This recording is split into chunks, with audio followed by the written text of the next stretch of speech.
ஓம் சாந்தி. 10/2/2025 காலை முரளி பாப்தாதா மதுபன். சாராம்சம். இனிய குழந்தைகளே, தந்தையிடமிருந்து பெற்றுக்கொள்ளும் பிரிவினையற்ற வழிகாட்டல்களை பின்பற்றி கலியுக மனிதர்களை சத்தியயுக தேவர்கள் ஆக்கும் மேன்மையான பணியை செய்யுங்கள். கேள்வி: மனிதர்கள் சந்தோஷமற்றவர்கள் ஆகியதற்கான பிரதான காரணம் என்ன? பதில்: ராவணன் அனைவரையும் சபித்துள்ளான். இதனாலேயே அனைவரும் சந்தோஷமற்று இருக்கின்றனர். தந்தை உங்களுக்கு உங்கள் ஆஸ்தியை கொடுக்கின்றார். ராவணன் உங்களை சபிக்கின்றான். உலகம் இதனை கூட அறியவில்லை. ஏனெனில் தந்தை பாரத மக்களுக்கே அவர்கள் அதிகளவு சந்தோஷமாகவும் ஸ்வர்க்கத்தின் அதிபதிகளாகவும் ஆக்குகின்ற அவர்களது ஆஸ்தியை கொடுத்தார். அவர்கள் பூஜிக்க தகுதி வாய்ந்தவர்கள் ஆகினார்கள். சபிக்கப்பட்டதனால் அவர்கள் பூஜிப்பவர்கள் ஆகினார்கள். ஓம் சாந்தி. குழந்தைகள் இங்கு மதுவனத்துக்கு பாப்தாதாவிடம் வருகின்றனர். நீங்கள் மண்டபத்தினுள் பிரவேசித்ததும் சகோதரர்களும் சகோதரிகளும் அமர்ந்திருப்பதையே பார்க்கின்றீர்கள். பின்னர் பாப்தாதா வருகையில் நீங்கள் தந்தையை நினைவு செய்கிறீர்கள். நீங்கள் பிரஜாபிதா பிரம்மாவின் குழந்தைகளான பிராமணர்களாகிய பிரம்மா குமாரர்களும் பிரம்மா குமாரிகளும் ஆவீர்கள். அந்த பிராமணர்களுக்கு தந்தை பிரம்மாவை முற்றாக தெரியாது. தந்தை வரும்போது நிச்சயமாக பிரம்மா, விஷ்ணு, சங்கர் தேவைப்படுகின்றனர் என்பது குழந்தைகளாகிய உங்களுக்கு தெரியும்.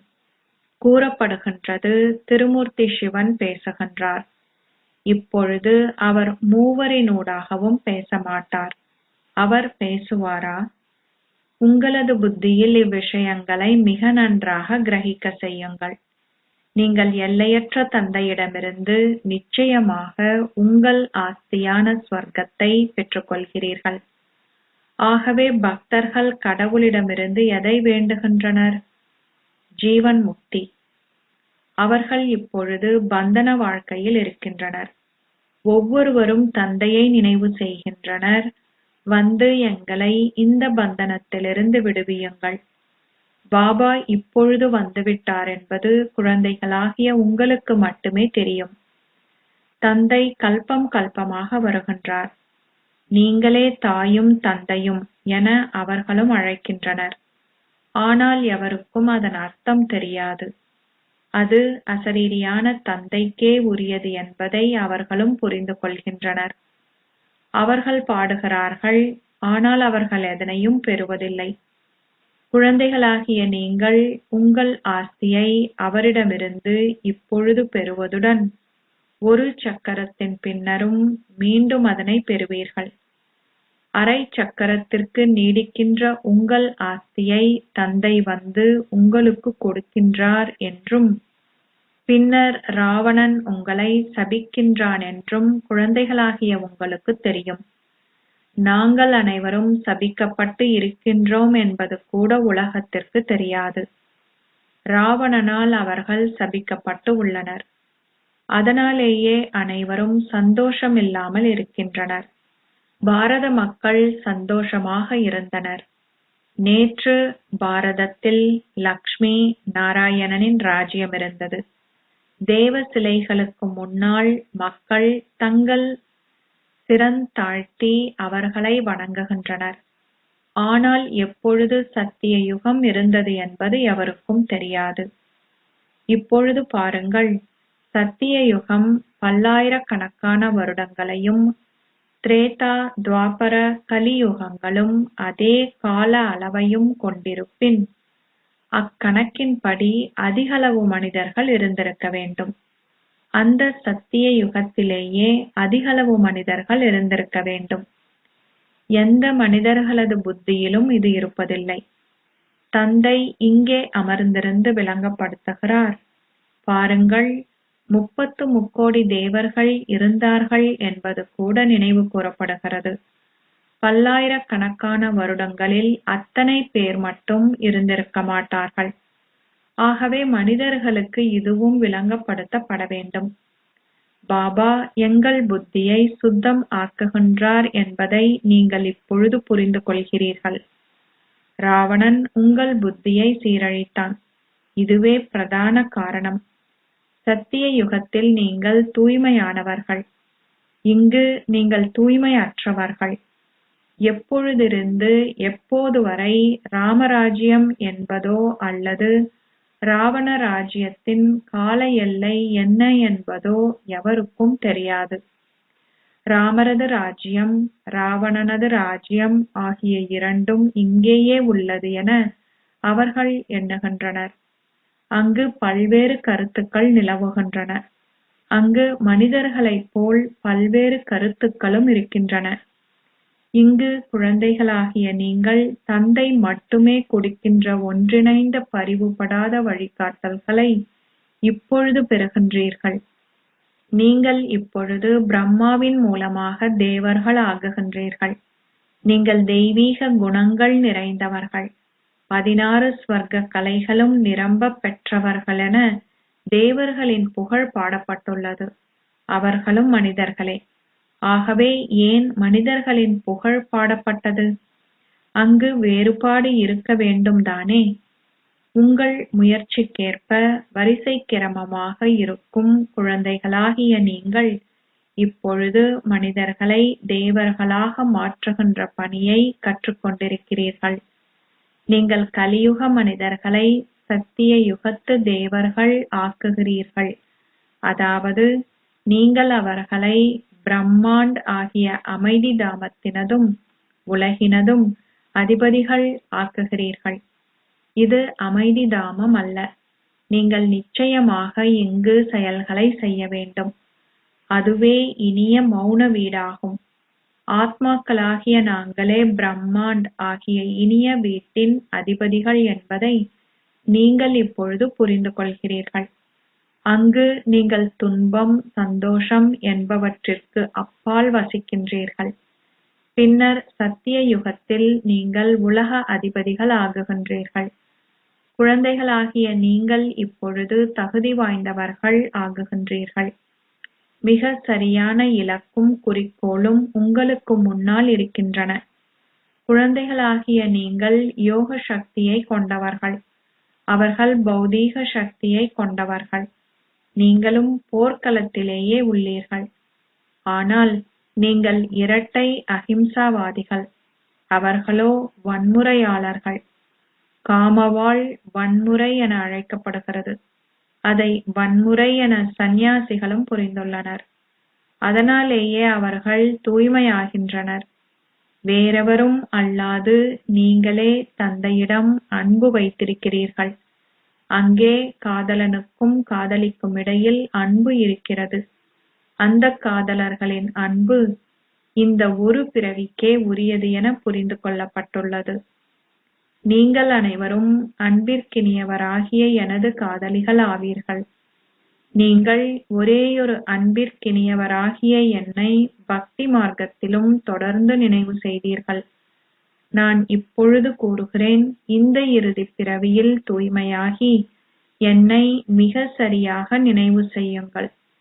பின்னர் நீங்கள் என்னை நினைவு செய்வதிலிருந்து முழுமையாக விடுவிக்கப்படுவீர்கள். சத்திய யுகத்தில் நினைவை கொண்டிருப்பதற்கான தேவையே இல்லை. அனைவரும் துன்பத்தில் இருக்கும் போதே என்னை நினைவு செய்கின்றார்கள். இது நரகமாகும். இது ஸ்வர்க்கம் என அழைக்கப்பட மாட்டாது. செல்வந்தர்களான முக்கியஸ்தர்கள் இதுவே தமக்கு ஸ்வர்க்கம் என கருதுகிறார்கள். அவர்களிடம் விமானங்கள் போன்றவையும் அனைத்து பௌதீக சௌகரியங்களும் இருக்கின்றன. அவர்கள் அத்தகைய குருட்டு நம்பிக்கையுடன் வாழ்கின்றனர். மக்கள் நீங்களே தாயும் தந்தையும் எனவும் பாடுகின்றனர். ஆனால் அவர்கள் எதனையும் புரிந்து கொள்வதில்லை. எந்த எல்லையற்ற சந்தோஷத்தை அவர்கள் பெற்றார்கள்? எவருக்கும் இது தெரியாது. ஆத்மாவே பேசுகின்றார். நாங்கள் எல்லையற்ற சந்தோஷத்தை பெறுகிறோம் என்பதை ஆத்மாக்களாகிய நீங்கள் புரிந்து கொள்கிறீர்கள். அதன் பெயரே சந்தோஷ பூமியாகிய ஸ்வர்க்கமாகும். அனைவரும் ஸ்வர்க்கத்தை மிக இனிமையானதாக காண்கின்றனர். ஸ்வர்க்கத்தில் வைரங்களும் ரத்தினங்களும் பதித்த மாளிகைகள் பல உள்ளன என்பது இப்பொழுது உங்களுக்கு தெரியும். பக்தி மார்க்கத்தில் அத்தகைய எண்ணற்ற செல்வம் அங்கு இருந்தபோது அவர்கள் சோம்நாதர் ஆலயத்தை உருவாக்கினார்கள். ஒவ்வொரு சிலையும் பல்லாயிரக்கணக்கான பெறுமதி வாய்ந்தவையாக இருந்தது. அவை அனைத்தும் எங்கு சென்றன? அதிகமானவை களவாப்பட்டு எடுத்து செல்லப்பட்டு விட்டன. அங்கு அவ்வளவு செல்வம் இருந்தது. இப்பொழுது குழந்தைகளாகிய நீங்கள் மீண்டும் ஒரு முறை தந்தையின் மூலம் ஸ்வர்க்க அதிபதிகள் ஆகின்றோம் என்பது உங்கள் புத்திகளில் உள்ளது. எங்கள் மாளிகைகள் தங்கத்தினால் ஆனதாக இருக்கும். கதவுகளிலும் பெறுமதி வாய்ந்த கற்கள் பொறிக்கப்பட்டிருக்கும்.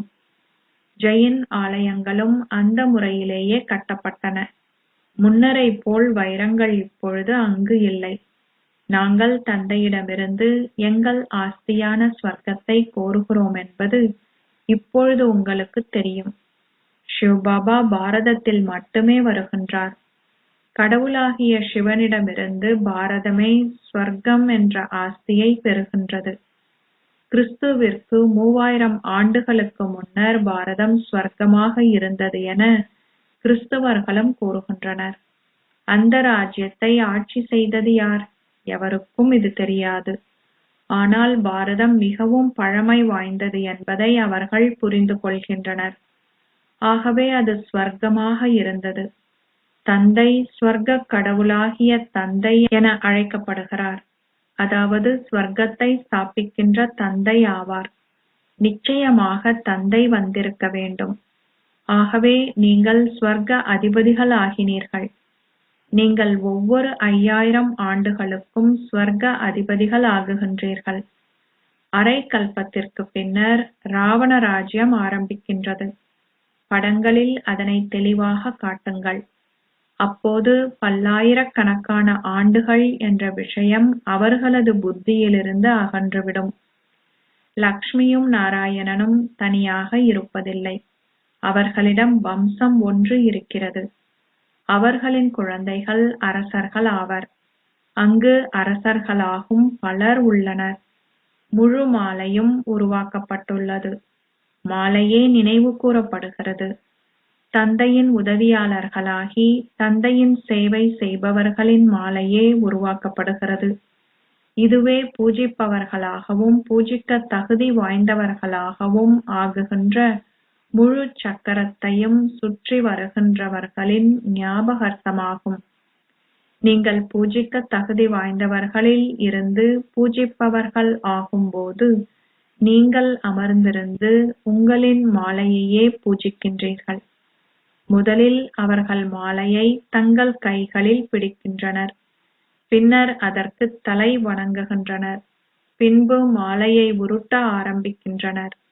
நீங்கள் முழு சக்கரத்தையும் சுற்றி பின்னர் சிவபாபாவிடமிருந்து உங்கள் ஆஸ்தியை பெற்றுக்கொள்கிறீர்கள். நீங்கள் மட்டுமே இந்த ரகசியத்தை அறிந்துள்ளீர்கள். மனிதர்கள் ஒருவரின் அல்லது இன்னொருவரின் பெயரில் மாலையை உருட்டுகின்றனர். அவர்கள் எதனையும் அறிய மாட்டார்கள். உங்களிடம் இப்பொழுது முழு மாலையினதும் ஞானம் இருக்கிறது. வேறு எவரும் இந்த ஞானத்தை கொண்டிருக்கவில்லை. யாருடைய மாலை உருட்டப்படுகின்றது என்பதை கிறிஸ்தவர்களால் உண்மையில் புரிந்து கொள்ளக்கூடியதாக உள்ளதா? தந்தையின் உதவியாளர்களாகி சேவை செய்தவர்களின் மாலையே இதுவாகும். இந்நேரத்தில் அனைவரும் தூய்மை இல்லாமல் உள்ளனர். தூய்மையாக இருந்தவர்களே கீழிறங்கி வரும்போது தூய்மை அற்றவர்கள் ஆகுகின்றனர். இப்பொழுது அவர்கள் அனைவரும் வரிசை கிரமமாக திரும்புவர். அவர்கள் வரிசை கிரமமாகவே வருகின்றனர்.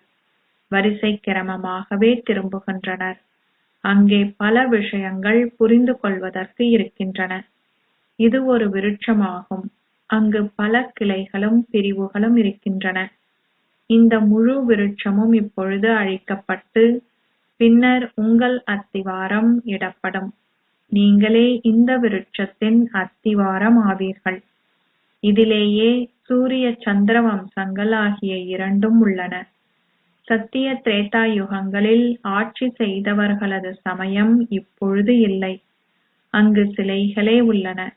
உங்களிடமுள்ள உருவங்களின் சரீரத்தை நீங்கள் அறிந்திருக்க வேண்டும். குறிப்பிட்ட விஷயங்கள் 1000 வருடங்கள் பழைமை வாய்ந்தவையென அவர்கள் கூறுகிறார்கள். ஆனால் உண்மையில் ஆதி சனாதன தேவி தேவதா தர்மமே அனைத்திலும் பழமையானது. அதனைவிட பழமை வாய்ந்தது வேறெதுவும் இல்லை. இல்லையெனில் அனைத்தும் 2500 ஆண்டுகளே பழமை வாய்ந்தவை ஆகும். அவர்கள் கீழே அடியில் அகழ்ந்து அதனை ஆய்வு செய்கின்றனர். பக்தி மார்க்கத்தில் பூஜிக்கப்பட்ட பழைய சிலைகள் பூமி அதிர்ச்சியினால் ஆலயங்கள் பாதிக்கப்பட்ட போது அகற்றப்பட்டு பின்னர் மீண்டும் கட்டப்பட்டன. இப்பொழுது வெறுமையாக இருக்கும் வரை தங்க சுரங்கங்கள் பின்னர் அங்கு நிறைந்து இருக்கும். இந்த விஷயங்கள் அனைத்தும் இப்பொழுது உங்கள் புத்தியில் உள்ளது. சத்திய யுகத்தில் குறைந்தளவு மனிதர்களே இருப்பார்கள் என்றும் பின்னர் எவ்வாறு ஜனத்தொகை அதிகரிக்கின்றது என்பதும் பற்றிய உலகின் வரலாற்றினையும் புவியியலையும் தந்தை விளங்கப்படுத்தியுள்ளார். அனைத்து ஆத்மாக்களும் தொடர்ந்தும் பரந்தாமத்திலிருந்து கீழிறங்கி வருவார்கள். அவர்கள் தொடர்ந்து கீழிறங்கி வரும்போது விருட்சம் தொடர்ந்து வளர்கின்றது. பின்னர் விருட்சம் முற்றாக உக்கிய நிலையை அடையும் போது ராமர் சென்றார், பெரிய குடும்பத்தை கொண்ட ராவணனும் சென்றான் என கூறப்படுகிறது. பல சமயங்கள் உள்ளன. எங்களின் குடும்பம் மிக சிறியது. இது பிராமணர்களது குடும்பமாகும். அங்கு அநேகமான சமயங்கள் உள்ளன. அவர்கள் ஜனத்தொகை புள்ளி விபரத்தை வெளியிடுகின்றனர். அவை அனைத்தும் ராவண சமுதாயத்திற்கு உரியவை. அவர்கள் அனைவரும் சென்று விடுவர். மிக சிலரே மீதமாக இருப்பார்கள். ராவண சமூகத்தினர் ஸ்வர்க்கத்தினுள் பிரவேசிக்க மாட்டார்கள். அவர்கள் அனைவரும் முக்தி தாமத்தில் இருப்பார்கள். இருப்பினும் கல்வி கற்கும் நீங்கள் வரிசை கிரமமாக ஸ்வர்க்கத்தினுள் வருவீர்கள். அது எவ்வாறு அசரீரி விருட்சம், இது எவ்வாறு மனித உலக விருட்சம் என்பதை குழந்தைகளாகிய நீங்கள் இப்பொழுது புரிந்து கொண்டுள்ளீர்கள். இது உங்கள் புத்தியில் உள்ளது. நீங்கள் கல்வியில் கவனம் செலுத்தாமல் விட்டால் உங்கள் பரீட்சையில் தோல்வி அடைவீர்கள். நீங்கள் தொடர்ந்தும் கற்பதுடன் கற்பித்தால் சந்தோஷமாக இருப்பீர்கள். நீங்கள் விக்காரத்தினுள் விழுந்தீர்களாயின் இவை அனைத்தும் மறக்கப்பட்டுவிடும். ஆத்மாக்கள் தூய தங்கங்களாக இருக்கும்போது மட்டுமே அவர்களால் நன்றாக கிரகிக்க முடியும். ஒரு தங்க பாத்திரம் தூய்மையான தங்கத்தால் ஆனது. ஒருவர் தூய்மையற்றவர் ஆகும்போது அவரால் ஞானத்தை பேச முடியாது. நீங்கள் இப்பொழுது பாபாவிற்கு முன்னால் அமர்ந்திருக்கிறீர்கள். தந்தையாகிய கடவுள் சிவபாபாவே ஆத்மாக்களாகிய எங்களுக்கு கற்பிக்கின்றார் என்பது உங்களுக்கு தெரியும். ஆத்மாக்களாகிய நாங்கள் இந்த புலன்களின் மூலம் செவிமடுக்கிறோம். கற்பிப்பவர் தந்தையே ஆவார். இந்த முழு உலகிலும் இத்தகைய ஒரு பாடசாலை வேறெங்கே இருக்கிறது? அவரே தந்தை, ஆசிரியர், சர்க்குருவாகிய கடவுள் ஆவார். அவர் அனைவரையும் அழைத்து செல்வார். நீங்கள் தந்தைக்கு முன்னால் அமர்ந்திருக்கிறீர்கள். அங்கே முரளியை நேரடியாக செவிமடுப்பதில் வித்தியாசம் இருக்கிறது. இந்த பதிவு செய்யும் இயந்திரம் கண்டுபிடிக்கப்பட்டுள்ளது. ஒரு நாள் எல்லோரிடமும் ஒன்று இருக்கும். தந்தை குழந்தைகளின் சந்தோஷத்திற்காக அத்தகைய விஷயங்களை உருவாக்கியுள்ளார். இது பெரிய விஷயமல்ல. இவர் சக்கரவர்த்தியாக இருந்தார். முதலில் இவர் அழகானவராக இருந்தார். இப்பொழுது அவலட்சணமானவராக ஆகியுள்ளார். இதனாலேயே அழகானவரும் அவலட்சணமானவரும் என்று கூறப்படுகிறது. நாங்கள் அழகானவர்களாக இருந்தோம். இப்பொழுது அவலட்சணம் ஆகியுள்ளோம். பின்னர் மீண்டும் அழகானவர்கள் ஆகுவோம் என்பது உங்களுக்கு தெரியும். ஏன் ஒருவர் மட்டும் அவ்வாறாக ஆக வேண்டும்? பாம்பு ஒருவரை மட்டுமா கடித்தது? மாயையே பாம்பு என அழைக்கப்படுகிறாள். விக்காரத்தில் ஈடுபடுவதினால் அனைவரும் அவலட்சணம் ஆகியுள்ளனர். இவ்விஷயங்கள் மிகத் தெளிவாக புரிந்து கொள்ளப்படல் வேண்டும். எல்லையற்ற தந்தை கூறுகிறார், உங்கள் குடும்பத்துடன் வீட்டில் வாழும்போது இந்த இறுதிப் பிறவியில் எனக்காக தூய்மையாகுங்கள். பாபா குழந்தைகளிடம் இதனை யாசிக்கிறார். ஒரு தாமரை மலரைப் போல் தூய்மையாகி என்னை நினைவு செய்யுங்கள். இந்த பிறவியிலேயே நீங்கள் தூய்மையாகுவீர்கள். அத்துடன் நீங்கள் நினைவில் நிலைத்திருப்பதனால் உங்கள் கடந்த பிறப்புகளின் பாவங்களும் அழிக்கப்படும். பல பிறவிகளின் பாவங்கள் எரிக்கப்படுகின்ற யோகத் தீ இதுவாகும். நீங்கள் சதோபிரதான் நிலையிலிருந்து கீழிறங்கி சத்தோ, ரஜோ, தமோ நிலைகளினூடாக செல்லும்போது கலைகள் தொடர்ந்தும் குறைவாகுவதுடன் கலப்படம் தொடர்ந்து கலக்கப்படுகிறது. தந்தை இப்பொழுது கூறுகிறார், என்னை மட்டும் நினைவு செய்யுங்கள். நீங்கள் நதியில் நீராடினால் தூய்மை ஆகுவீர்கள் என்றில்லை. நீரும் ஒரு தத்துவமே ஆகும். ஐம்பூதங்கள் இருப்பதாக சொல்லப்படுகிறது. எவ்வாறு அந்நதிகள் தூய்மையாக்குபவை ஆக முடியும்? கடலிலிருந்தே நதிகள் உருவாகின்றன. ஆகவே முதலாவதாக கடலே தூய்மையாக்குவதாக இருக்க வேண்டும். அச்சா, இனிமையிலும் இனிமையான அன்புக்குரிய, எப்போதோ தொலைந்து இப்போது கண்டுபிடிக்கப்பட்டிருக்கும் குழந்தைகளான உங்களுக்கு தாய் தந்தையாக இருக்கும் பாப் தாதாவின் அன்பும் நினைவுகளும் காலை வந்தனங்களும். ஆன்மீக தந்தை ஆன்மீக குழந்தைகளுக்கு நமஸ்தே சொல்கிறார். ஆன்மீக குழந்தைகள் ஆன்மீக தந்தைக்கு நமஸ்தே சொல்கின்றனர். தாரணைக்கான சாராம்சம் 1. வெற்றி மாலையில் கோர்க்கப்படுவதற்கு தந்தையின் உதவியாளர்களாகி சேவை செய்யுங்கள். ஒரேயொரு அன்பிற்கினியவரிடம் உண்மையான அன்பை கொண்டிருங்கள். ஒருவரை மட்டுமே நினைவு செய்யுங்கள். 2. உங்களுக்கு முன்னால் உங்களுடைய மிக சரியான இலக்கையும் குறிக்கோளையும் வைத்து முயற்சி செய்யுங்கள். இரட்டை அகிம்சாவாதிகளாகி மனிதர்களை தேவர்களாக மாற்றுகின்ற மேன்மையான பணியை தொடர்ந்து செய்யுங்கள். ஆசீர்வாதம். நீங்கள் சகல கவர்ச்சிகளில் இருந்தும் விடுபட்டு சதா வெற்றியாளர் என்ற போதையுடன் சதா மலர்ச்சி நிறைந்தவர் ஆகுவீர்களாக. வெற்றி ரத்தினங்களான உங்களின் ஞாபகார்த்தம் தந்தையின் கழுத்து மாலையாகும். அது இன்றும் வழிபடப்படுகிறது. ஆகவே பாபாவின் கழுத்து மாலையான வெற்றி ரத்தினங்களாக இருப்பதன் போதையை சதா கொண்டிருங்கள். நீங்கள் உலக அதிபதியின் குழந்தைகள். நீங்கள் பெற்றதை வேறு எவராலும் பெற முடியாது. உங்களிடம் இந்த போதையும் சந்தோஷமும் நிரந்தரமாக இருக்கும்போது உங்களால் வேறு எந்த வகையான கவர்ச்சிகளுக்கும் அப்பாற்பட்டு இருக்க முடியும். சதா வெற்றி அடைபவர்கள் சதா மலர்ச்சி நிறைந்தவர்களாக இருப்பார்கள். அவர்கள் ஒரேயொரு தந்தையின் நினைவின் கவர்ச்சியால் மட்டுமே ஈர்க்கப்படுவார்கள். ஸ்லோகம். ஒரேயொருவரின் ஆழத்தில் மூழ்கி இருப்பதெனில் ஏகாந்தத்தில் இருத்தல் என்று அர்த்தம். ஏகாந்தத்தின் மீது அன்பு வைத்து ஒற்றுமையையும் ஒருமுகப்படுத்தலையும் கிரகியுங்கள். இப்போது நீங்கள் எல்லோரும் ஒருவர் மற்றவரின் தைரியத்தை அதிகரித்து காலத்தை நெருக்கமாக கொண்டு வருபவர்களாக உங்களை கருதி நிச்சயமாக ஆத்மாக்கள் எல்லோருக்கும் முக்தி அளிக்க வேண்டும். எவ்வாறாயினும் நீங்கள் உங்களின் எண்ணங்களை உங்களின் விழிப்புணர்வின் ரூபத்தில் கொண்டு வரும்போது மட்டுமே இது நடக்கும்.